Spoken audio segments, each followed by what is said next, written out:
Assalamualaikum warahmatullahi wabarakatuh. Sobat RH sekalian, jumpa lagi kita di channel yang keren ini. Keren. Cadas.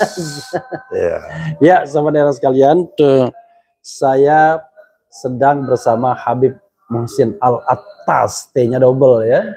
Kebetulan kami sedang berkunjung acara keluarga sebenarnya. Ya, muhibbah. Jadi ada pernikahan rekan aktivis, kemudian kita datang bareng-bareng ke sini. Cuma sekalian kita silaturahmi dengan beberapa pihak dalam membicarakan soal bangsa dan negara ya, sobat sekalian. Bukan bicara hal yang lain. Nah, tapi kalau sudah dekat Habib Muhsin, kita tidak bicara soal peran ulama dan habaib dalam Pilpres 2024, rasanya nggak sip, Bib ya. Nah, tapi ya tentu kita bicara juga soal agama secara umum. Ya. Nah, pertanyaan pertama, Bib ya, biar menggelitik pemirsa sekalian, RH Channel, sebenarnya habaib dan ulama ini, kalau dulu kan ada ijtima ulama. Ya. Nah, dalam Pilpres 2024 itu arahnya kemana? Ngintipnya kemana? Nah, ini dulu ya, biar kita ada seru-seru sedikit. Saya kira dalam gedean, biar perhelatan Pileg dan Pilpres 2024 ini satu perhelatan yang tidak main-main. Ini perhelatan yang menentukan nasib bangsa. Ya. Akankah menjadi bangsa yang tetap berdaulat atau menjadi bangsa yang terjajah. Ini akan dijawab oleh 2024 ini. Oleh karena itu segenap komponen bangsa semuanya harus merasa berjuang, merasa berkepentingan untuk mengawal daripada perhelatan ini, sehingga perhelatan ini kita bisa jadikan tempat untuk satu sarana untuk merebut kedaulatan atau mempertahankan kedaulatan, sehingga kita menjadi bangsa yang berdaulat sebagaimana cita-cita para pendiri bangsa di dalam Mukadimah Undang Dasar 45 preambul itu. Oke, tapi berarti sekarang kita lagi sedang tidak berdaulat atau gimana? Ya, itu tentunya. Jadi karena berdaulat itu adalah satu keharusan di satu negara. Berdaulat itu sangat penting, karena itu berdaulat itu adalah apabila dasar negaranya masih tetap, filosofi kehidupan berbangsa masih tetap, kemudian konstitusinya itu masih sesuai dengan apa yang diharapkan dan cita-citakan para pendirinya, lalu rakyatnya masih cinta tanah air. Nah, itu semuanya kedaulatan masih ada. Nah, apabila itu sudah tidak ada, berarti sudah tidak berdaulat atau dalam proses tidak berdaulat. Nah, ini yang kita, karena salah satu syarat kedaulatan adalah terjadi situasi di satu negara itu stabilitas. Stabilitas ekonomi, stabilitas politik, stabilitas sosial, termasuk kehidupan beragama, itu stabilitas. Apakah di negeri ini ada stabilitas atau tidak? Atau diciptakan tidak stabil gitu kan. Ini itu sudah terjawab di situ. Maka ini sekarang ini sedang berjuang untuk mempertahankan kedaulatan. 2024 ini adalah penentuan daripada eksistensi bangsa Indonesia, berdaulat atau dijajah. Itu makanya tidak main-main. Sekarang kalau kita pakai skala meter 0 sampai 100 Bib ya, kita ini sedang berdaulat atau sedang dijajah? Berapa? Kalau 0 tuh dijajah 100%, kalau 100 angkanya dijajah berdaulat 100%. Jadi kalau pakai skala meter berapa persen kita? Sekarang sudah 80, sudah hampir terjajah, hampir sempurna. Tinggal 20% lagi menentukan. Berarti angkanya 20. 20 ya. Tinggal 20 ya. Jadi saudara sekalian, kalau pakai skala meter 0 sampai 100, skor kita tinggal 20, bukan masih 20, tinggal 20 ya. Artinya kecenderungannya kita mau terjajah. Makanya sangat bahaya. Oke, baik terjajah bangsa asing maupun bangsa sendiri. Ya, jadi terjajah secara teritorial dan non teritorial. Oke, secara teritorial misalnya contohnya apa? Secara apa? Teritorial. Ya, teritorial kan negara-negara kita perbatasan sudah mulai bergeser. Kemudian tidak ada pertumbuhan yang signifikan di perbatasan, sehingga banyak sekali masyarakat di perbatasan malah pindah ke negara lain. Itu terjadi. Lalu kemudian masuknya tenaga kerja asing, ya itu juga termasuk salah satu teritorial. Ya, terus masuk yang Natuna, kemudian kita di persidangan internasional kalah semua perbatasan itu, nggak pernah menang. Nah, itu artinya kita tidak berdaulat teritorial kita. Oke, tapi kalau kita misalnya kaitkan isu masuknya tenaga kerja asing, terutama dari China, dan itu terang-terangan bahkan membentuk imperium sendiri di sini, itu isunya kan begitu ya? Ya, itu penjajahan namanya. Oke. Kita sudah tidak berdaulat lagi, sudah terjajah. Oke. Ya, berikutnya kalau non teritorial apa, Bib?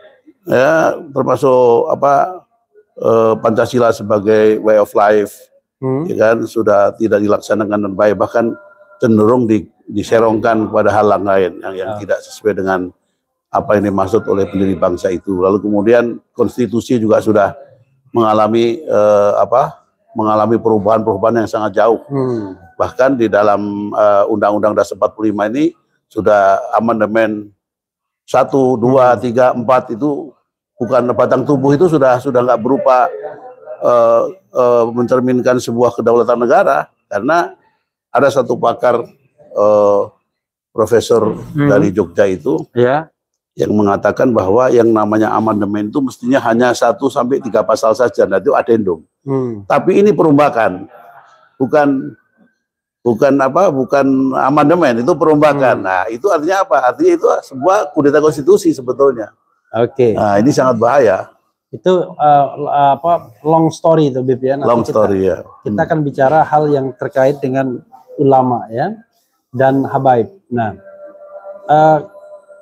kira-kira kan kita tahu bahwa Pilpres itu pendaftarannya bulan Oktober, pengumumannya bulan November, Pilpresnya sendiri itu 14 Februari insya Allah 2024. Itu kapan habaib atau ulama akan mengadakan ijtima, misalnya kalau itu diperlukan, atau nggak akan ada ijtima lagi, atau gimana, Bu? Itu sampai sekarang belum ada koordinasi dan komunikasi. Jadi kita masih nunggu semua. Bagaimana perkembangan sampai injury time nanti, ketika calon-calon itu sudah jelas siapa yang dicalonkan, berpasangan dengan siapa, itu nanti mungkin akan ada koordinasi antar ulama dan habaib. Oke, jadi intinya adalah kalau sekarang wait and see, ya. Kalau sekarang para ulama, para habaib kelihatannya silahkan berjalan saja dengan suara masing-masing, keyakinan masing-masing, mendukung siapa dan lain sebagainya. Tapi nanti pada saatnya itu ada arahan nanti. Oke. Tapi kalau saya boleh kita kan harus frankly speaking ke publik, ya. Habib sendiri kan sudah aktif di relawan Anies Baswedan. Gitu. Itu atas nama pribadi atau atas nama organisasi, atas nama kelompok, Habib? Atas nama pribadi dan atas nama sebagai komponen bangsa. Oke. Artinya tadi kan Habib mengatakan bahwa ya tergantung siapa yang dicalonkan, bagaimana pasangannya. Itu ada kondisional juga buat Anies. Kalau misalnya dia pasangannya yang tidak sesuai, mungkin Habib bisa narik dukungan atau bagaimana? Atau memang sudah mutlak begitu? Ya nggak mutlak, masih belum mutlak. Yang jelas dia sebagai calon presiden yang kita usung, nanti akan berpasangan dengan siapa. Mungkin kalau secara pribadi nanti ada satu sikap, ya. Tapi secara umum ulama dan habaib belum ada sikap untuk itu. Jadi kita batasi masing-masing aja dulu. Ya, dan kita belum punya otorita untuk menyampaikan itu. Gitu. Jadi kalaupun misalnya Habib terlihat dalam kegiatan-kegiatan di relawan Anies, itu lebih pada sikap pribadi. Kita itu sebagai bangsa Indonesia, sebagai komponen bangsa aja. Bahkan Habib udah ada organisasinya, ya, waktu itu? Ya, sudah ada. Kita terhimpun dalam satu organisasi relawan namanya ABRI 1. ABRI, Anies Baswedan. Anies Baswedan Rakyat Indonesia Bersatu. Yang kita ikhtiarkan untuk mengajak, memberikan edukasi, penerangan tentang pentingnya daripada presiden yang punya visi misi perubahan untuk lebih baik dan menjaga kedaulatan itu. Kalau misalnya kita bicara tanpa wakil dulu, artinya untuk 3 calon yang disebut-sebut ini, misalnya Anies, Ganjar, Prabowo, Habib sudah menjatuhkan pilihan pasti. Ya sudah, tentunya kita sudah mengusung Anies. Jadi biar frankly speaking juga ya. Okay. Tetapi nanti kalau ada pasangannya di luar dugaan, ya bisa jadi kemudian itu akan menjadi pertimbangan ulang. Ya, ulang dan satu sikap yang berubah mungkin. Tapi bukan atas nama ulama dan habaib, tapi tetap masih pribadi. Ya. Bib, kan banyak orang mengatakan, udahlah ngapain mengikutkan agama di dalam politik kan, cawe-cawe di pilpres, ya ulama urusan ulama aja, habaib urusan habaib saja. Walaupun saya pribadi nggak setuju ya, kita beragama itu dunia dan akhirat, bukan hanya dimensi akhiratnya saja. Enak aja gitu. Kita kan berpolitik itu juga karena keyakinan beragama kita. Pendapat Habib sendiri gimana? Jadi itulah ciri khusus daripada agama Islam pada universalitas itu. Universalitasnya itulah bahwa agama Islam itu tidak hanya mikir ritual, tapi juga mikir sosial. Sosial di situ ada ekonomi, ada politik, ada pendidikan, lah itu sosial semuanya kan. Jadi kita ini menjalankan apalagi politik itu sesuatu yang penting karena itu di dalam kaidah Imam Al-Mawardi dalam kitab namanya dalam kitab Imam Mawardi itu dikatakan bahwa politik itu penting. As-siyasah itu visinya adalah hifdzuddin wa daulah, menjaga agama itu sendiri dan menjaga rakyat dan kedaulatan negara. Itu satu visi yang ada dalam Islam. Makanya umat Islam tidak akan membiarkan politik. Yang kedua, kalau umat Islam atau ulama tidak berperan di dalam politik, maka siap-siap politik itu dikuasai orang-orang penjahat. Itu yang sangat bahaya. Dan itu telah terjadi. Jadi propaganda nggak usah seperti yang sampaikan Pak Refli tadi itu, bahwasanya udahlah nggak usah mikirin politik orang-orang yang ada politikus, ulama itu sudah di masjid saja, di majelis taklim saja. Itu propaganda itu cukup berhasil karena akhirnya banyak orang yang berpikiran lah politik itu kotor, politik itu najis, politik itu nggak penting, ya penting tetap aja begitu gitu kan. Nah ini propaganda yang sangat berbahaya. Akhirnya orang-orang baik itu tidak berpolitik sehingga politik dikuasai orang-orang jahat. Ya. Kalau misalnya kita kaitkan dengan saya tadi mau ngomong gara-gara saya baca ini soal nasab Habib dan lain sebagainya, itu kita nggak usah tanggapin Bib ya. Kita bicara tentang nasionalisme saja ya. Artinya gini, Ijtima Ulama itu sebenarnya sebuah organisasi atau sebuah kumpulan yang karena bisa jadi ya ada beberapa ijtima ulama, tidak mesti satu begitu ya. Nanti lama-lama umatnya juga bingung juga begitu ya. Gimana? Ya gerakan sebetulnya, gerakan moral. Ijtima ulama itu sebuah gerakan moral dalam situasi memang dibutuhkan ulama untuk bersuara dan bersama-sama untuk menyelamatkan daripada pemikiran dan sikap politik daripada umat. Itu pentingnya. Dan itu misalnya kalau ijtima ulamanya ada 2, 3 kan kemarin-kemarin udah ada ijtima ulama, itu sah-sah saja. Sah-sah saja, silakan. Karena kan tidak bisa menghegemoni juga. Nggak bisa. Mereka maunya tiba-tiba ulama yang mendukung tertentu mau bikin ijtima silakan aja.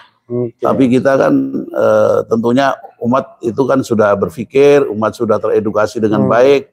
Tentunya akan memilih mana ulama yang kompeten untuk diikuti, mana yang tidak kompeten untuk diikuti. Itu sudah bisa memilah, ya kan? Mana ulama yang ikhlas, mana ulama yang bayaran kan ya. Tapi mana ulama yang khos, mana ulama yang cash gitu.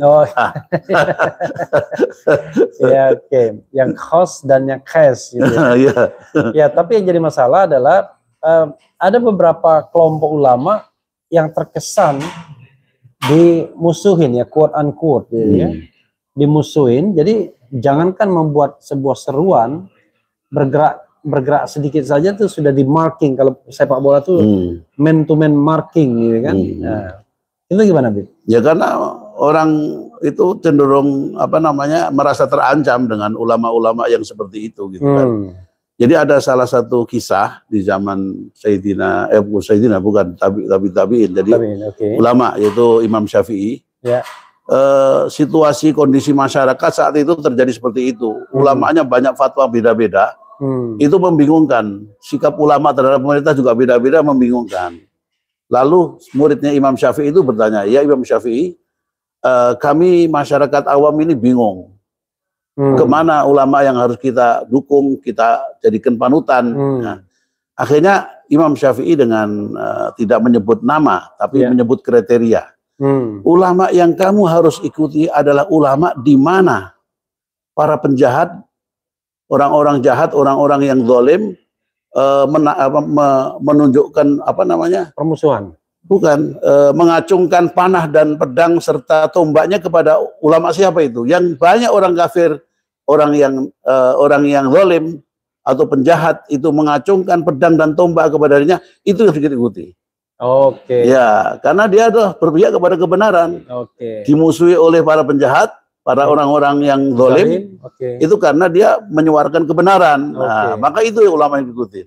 Oke. Tapi kalau ulama yang dibiarkan, yang disenangi oleh orang-orang yang penjahat atau orang yang berbuat zalim, nah itu jangan diikuti. Jangan diikuti. Nah, seperti itu. Itu ulama cash jangan-jangan. Oke. Jadi sobat era sekalian, ulama pun harus patuh kepada kekuasaan sepanjang kekuasaan itu adil. Iya. Kalau kekuasaan itu zalim ya kita berhak juga harus untuk bersuara. Ya. Bukan makar tapi bersuara, memprotes. Kalau ulama harus menasehati. Datengin itu bukan untuk diapresiasi tapi untuk dibikin nangis. Supaya dia bertobat. I see.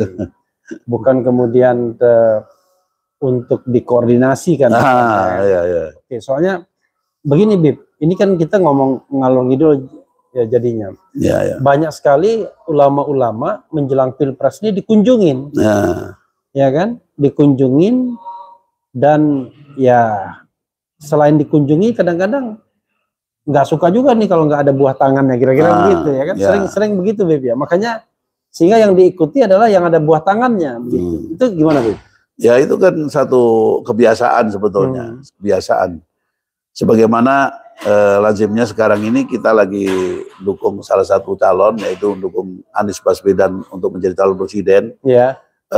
Kebiasaan yang sudah ada, setiap ke daerah membentuk relawan-relawan untuk pendukung ini, selalu mereka berharap ada titisan air dari pusat, ada pembiayaan, semua difasilitasi, seragam, kaos dan segala macam. Ternyata kita memperjuangkan Anies menjadi presiden itu nggak seperti itu. Kita merubah habit, kebiasaan. Kebiasaan seperti itu untuk memperjuangkan Anies itu nggak ada. Jadi kita mesti bersusah payah meyakinkan bahwa menjadi lawan Anies itu adalah berkorban, berjuang berkorban untuk apa? Sebuah idealisme, ingin negara ini lebih baik dan berdaulat sesuai dengan cita-cita para pendiri bangsa. Ini luar biasa beratnya, Pak Refri. Ya. Termasuk juga meyakinkan kepada ulama dan habaib. Ya itu gitu. Ya, kita harus pintar-pintar menyampaikan bahwa meyakinkan pendukung Anies yang punya cita-cita baik itu kita ternyata harus banyak berkorban. Bukan kita mendapatkan imbalan gitu loh. Jadi sobat era sekalian, ini pengalaman pribadi saya juga. Kalau kita berkegiatan sama yang ono, mungkin segala sesuatunya facilitated, ya difasilitasi. Tapi kalau berkegiatan dengan relawan Anies ini, boro-boro kita diinikan. RH Channel harus berkorban. Nah itu suatu resiko perjuangan. Mudah-mudahan jadi pahala. Amin, amin, ya rabbal alamin. Bib, ada satu isu lagi, politik identitas. Oke, ini pendapat Habib bagaimana? Karena gini, itu stereotip. Kalau orang lihat Habib seperti ini penampilannya, waduh, ini mesti Islam garis keras. Padahal kalau lihat senyumnya Habib, orang ini pasti politisi juga ini.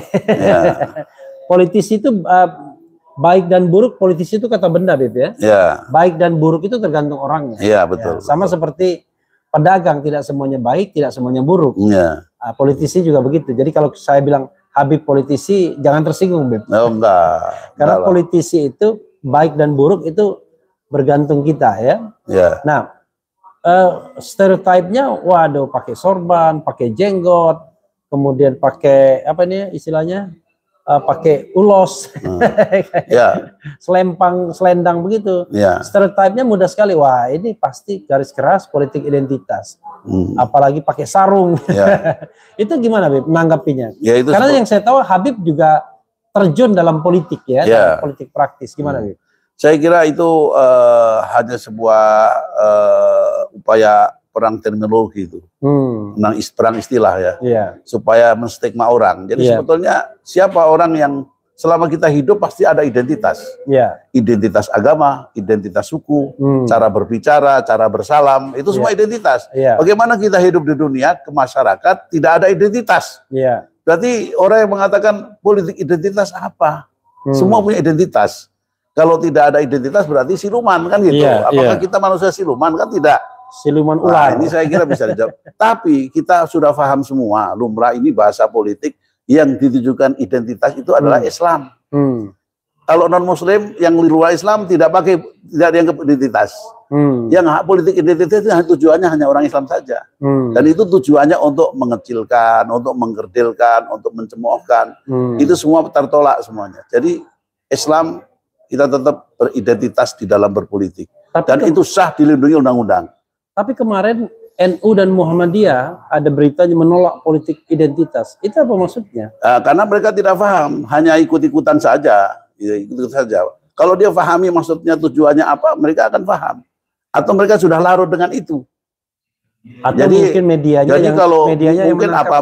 Jadi gini, ini terjadi distorsi dalam umat Islam ini. Ada orang yang liberal, ada orang yang sekuler dan sebagainya. Mereka memisahkan antara agama dan politik. Padahal Islam ini satu sistem universal tadi itu, ya politik, ya ekonomi, ya sosial, ya pendidikan, ya hukum, semua adalah salah satu ajaran dalam Islam. Dan tidak bisa dipisah-pisahkan. Kendati dalam sistem negara Pancasila, ya sah untuk diperjuangkan. Iyalah, karena itu dilindungi oleh undang-undang gitu kan. Kita bukan bahkan undang-undang dasar ya. Iya, ya di pasal 29 ayat 1 jelas. Kita berhak boleh menjalankan agamanya dan menjalankan ajaran agamanya dan meyakini agamanya kan. Oke, Bib, itu 29 ayat 1 dan ayat 2 ya. Jadi ada ayat 2-nya. Ayat 1 negara berdasarkan ketuhanan yang Maha Esa. Nah, pertanyaannya adalah kalau kita kembalikan kepada era reformasi ini ya. Sebenarnya ada sebuah yang sifatnya paradoks. Paradoksnya itu begini. Kalau dulu susah sekali orang-orang pakai, misalnya katakanlah orang menunjukkan identitas keagamannya seperti kecil-kecil itu jilbab misalnya ya. Bahkan pernah MH Ainun Najib itu bikin lautan jilbab. Iya kan? Karena saking bahwa orang pakai jilbab itu sering didiskriminasi pada waktu itu. Pada era Orde Baru. Tapi kalau sekarang kita mudah sekali menemukan orang menggunakan jilbab di mana-mana.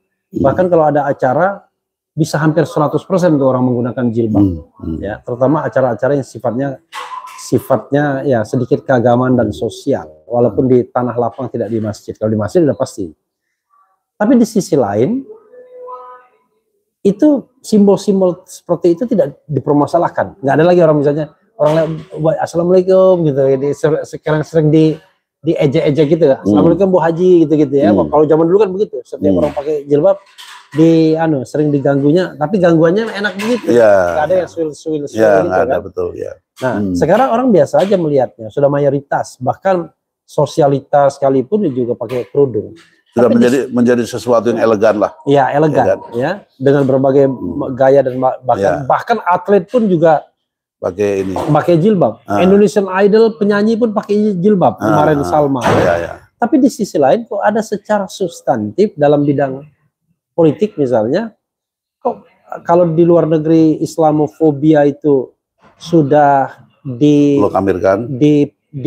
diperangi ya dengan resolusi PBB 15 Maret di Indonesia kok hawa-hawa Islamofobia ini masih besar tuh. Kenapa? Bahkan sering kelompok-kelompok agama tuh gampang sekali ada tukang ejeknya gitu. Ya, jadi itu tidak lepas dari politik jahat tadi itu. Pertama, kiblat kita sudah mulai berubah. Dari negara yang yang western minded yang dipelopori oleh Amerika, yang mereka itu di PBB, itu udah nggak bisa diikuti lagi, mereka udah nggak diikuti oleh rezim ini. Nah, sekarang lebih senang rezim ini untuk mengikuti yang masih memperlakukan Islamofobia, ya kan, yaitu China. Nah, China itu identitasnya adalah RRC, identitasnya adalah politik komunis kan gitu. Lah komunis itu tidak ada agama, tidak ada Tuhan. Jadi segala sesuatu yang simbol-simbol agama dia akan suka, itu kalau bisa diperangi dengan cara-cara media, dengan cara hinaan dan lain sebagainya. Itulah yang terjadi. Maka itulah yang sekarang kita harus segera berjuang, berdaulat untuk mempertahankan kedaulatan dari rongrongan asing tadi itu, ideologi asing ya. Jadi ketika kita kemarin itu lebih berkiblat kepada Western, Amerika memang mereka juga Islamofobia, tapi sekarang ketika mereka sudah sepertinya mengakhiri Islamofobia, kita tetap mempertahankannya. Yang radikal-radikal. Yang kedua memang dengan mengubah kiblat kita yang masih Islamofobia gitu. Pertimbangan yang lain adalah itu ada anggaran di situ. Anggaran untuk menghadapi radikal-radikal, kan? Nah, itu sebetulnya sudah nggak ada radikal-radikal ini. Mbahnya yang membuat dulu itu sudah dalangnya itu sudah nggak ada lagi, sudah nggak melakukan itu. Tapi kita pengikutnya masih ikut karena kita mempertahankan di situ ada anggaran. Ya, kalau umpamanya dia konsisten, Amerika di PBB sudah ada radikal-radikal sudah tidak ada, mestinya BNPT bubar dong. BNPT sudah terlanjur punya anggaran yang luar biasa. Maka ada pihak-pihak yang memang tidak mau kehilangan anggaran. Ya ini kita bicara tentang politik anggaran ya. Bahwa yang namanya budget itu adalah memang permainan politik. UUD itu, UUD ujung-ujungnya duit. Bib, closing statement, Bib. Mungkin ada hal-hal yang ingin disampaikan, baik dalam politik beragama atau agama dalam politik, dan juga usul atau pesan untuk Pilpres 2024 ke depan. Mungkin soal politik dan agama dulu. Mari sama-sama kita berjuang dengan sekuat tenaga dan pikiran kita untuk mengembalikan dan mempertahankan kedaulatan negara kesatuan Republik Indonesia dengan Pancasila sebagai dasar negara dan Undang Dasar 45 yang asli sebagai dasar konstitusi. Itu harus kita pertahankan. Yang kedua, ingin saya sampaikan kepada seluruh bangsa Indonesia bahwa jati diri bangsa Indonesia itu adalah bangsa yang beragama dan menjunjung tinggi nilai agama. Sekali lagi saya katakan bahwa jati diri bangsa Indonesia adalah bangsa yang beragama dan menjunjung tinggi nilai agama. Nilai agama itu bersifat universal. Agama itu ada dua sisi, Pak Refli. Ada teologis, ada nilai-nilai universal. Ini Habib bicara khusus Islam ya? Nggak, bisa umum juga ini. Bisa umum, silakan. Jadi kalau agama itu ada dua sisi, ada teologis, ada nilai-nilai universal. Teologis kita cukup sampai pada toleransi saja, sudah cukup. Selesai. Semua agama sepakat itu, ya kan? Masalah teologis itu masalah kepercayaan, keyakinan. Yang kedua, dalam sisi agama itu ada nilai-nilai universal. Nah, dalam nilai universal itu, dalam bernegara dan berbangsa itu kita bersatu, semua agama apapun. Itu. Maka yang tidak cocok hanya orang yang tidak punya agama. Siapa? Komunis. Makanya yang paling banyak memerangi daripada agama dan ketuhanan itu ya komunis. Nah, kalau sekarang di Indonesia masih ada membenci agama, mengatakan ide politik identitas, kemudian keterbelakangan, itu semua adalah merupakan gerakan-gerakan yang anti agama, yaitu komunis. Itulah kita sedang terancam. Oleh karena itu, mari kita sadar, mari kita berjuang bersama-sama ke depan dalam Pilpres ini, menjaga supaya Pilpres ini jurdil, luber, ya kan? Lalu kemudian kita mendapatkan pemimpin yang punya visi misi ke depan, perubahan Indonesia kembali kepada tracknya, yaitu Pancasila dan Undang Dasar secara konsisten. Lalu kemudian mereka punya visi perubahan Indonesia lebih baik. Itu saja. Habib, kita bacakan ya, kalau nggak dibacakan komentar Sobat Era hari nanti Sobat Era kapok. Ini jadi baik yang positif negatif kita bacakan. Nih seperti biasanya nih selalu menghina nih, namanya Papa Bukili ini. Pokoknya di RH Channel nih orang yang selalu menghina Islam ini. Mau jual ayat dan mayat, berkampanye di masjid, tetap akan kalah. Oke ya. Dia meyakini begitu. Tapi jangan Islamofobi dong, Papa Bukili ya. Nyimak. Kemudian keadilan sosial bagi seluruh rakyat Indonesia. Dari akhlak terlihat jelas, cuma Anies yang layak dipercaya, yang lain no. Hidup akal sehat. Ura. Oke, saya bacakan apa adanya ya. Sehat selalu Bib. Capres lain suka bentak dan marah-marah. Hanya Anies Baswedan yang santun dan berakhlak mulia. Oke. Tolong penjelasannya yang lagi ramai di kelompoknya YouTube Deddy Corbuzier terkait seluruh Habib di Indonesia bukan turunan Nabi Shallallahu Alaihi Wasallam karena tidak ada nama Ubaidillah. Kita skip aja Bib ya, Bib ya, nggak usah ya. Isu yang berkembang masalah nasab Habib jangan ditanggepin, itu memecah persatuan ya, betul, karena mereka khawatir pasti mendukung Pak Anies semua. Itu gerakan pemecah umat dengan menggaungkan nasab Habib. Oke. Sodaktah ya. Oke. Kemudian Depok, Jabar siap mendukung Anies RI 1. Habib dan Kiai pondasi terakhir negara, segala cara mereka memecah belah. Anies AHY insya Allah menang, Riau siap dukung. Dari 3 capres yang ada hanya yang layak dipilih Anies Baswedan. Yang di sono mah cukup jadi calon satpam kompleks. Nggak boleh juga ngatain orang. Ya.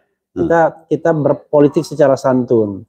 Alhamdulillah penjelasan Habib menjadi panutan kami, Anies Rashid Baswedan untuk RI 1 di 2024. Kemudian cawapres pilihan Anies Baswedan sudah fix dan disetujui semua KPP. Ini KPP itu Koalisi Perubahan untuk Persatuan. Diumumkannya nanti di saat yang paling tepat. Insya Allah menang 1 putaran lebih dari 60%. Asalkan pemilu dikawal benar-benar, jangan sampai dicurangi. Ini selalu ada keyakinan begitu, Bib. Kalau pemilunya tidak curang, Anies menang. Nah, mereka selalu mengkhawatirkan kecurangan. Sampai kemudian semalam saya interview dengan Anton Permana bagaimana sikap TNI untuk mengawal agar pemilu itu tidak curang. Iya. Makanya saya sudah mengatakan bahwa lawan Anies bukan lawan yang lain itu, tapi lawan Anies paling utama adalah KPU, Bawaslu dan MK. Oke, ya. Artinya lawan yang akan berusaha kecurangan di situ sumbernya. Ya. Kalau secara fair dia kalah. Ya, kalau mereka betul-betul sudah di jalan sesat ya. Karena kita berharap kan mereka di jalan yang lurus kan, menjalankan fungsinya. Tapi kalau lihat putusan-putusan MK, waduh alamak ya kan. Oke, kita bacakan lagi. 2024 mati-matian mereka mempertahankan kekuasaan. Sadarlah umat muslim Indonesia. Pilih Anies Baswedan asalkan Novel Bakmumin wapresnya. Kalau wapresnya lain ogah. Ini pasti anu dia ngece ya.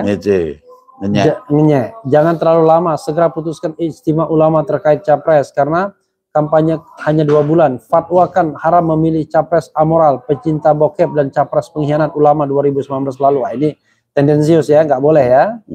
Ulama sebagai pengontrol jalannya ke pemerintahan, kalau bisa jangan sampai hidup di ketiak pemerintahan sehingga susah bicara untuk kebaikan negeri ini. Nah, ini perlu juga nih di garis bawahi. Buzzer kerja keras 2024 lebih keras dari 2019. Waspadalah. Alhamdulillah, ulama yang ikhlas adalah ulama yang tidak cinta dunia dan anti kezaliman. Oke, Papa Bukili kita sorry ya, nggak kita bacain lagi. Cukup sekali aja. Ikut Bib, Anies Presiden. Tinggal ulama rakyat bersatu untuk jaga kedaulatan NKRI. Bung Refli, Hong Kong hadir. Oke. Rakyat berakal sehat, gak ada yang bingung. Anies Baswedan satu-satunya yang pantas dipilih.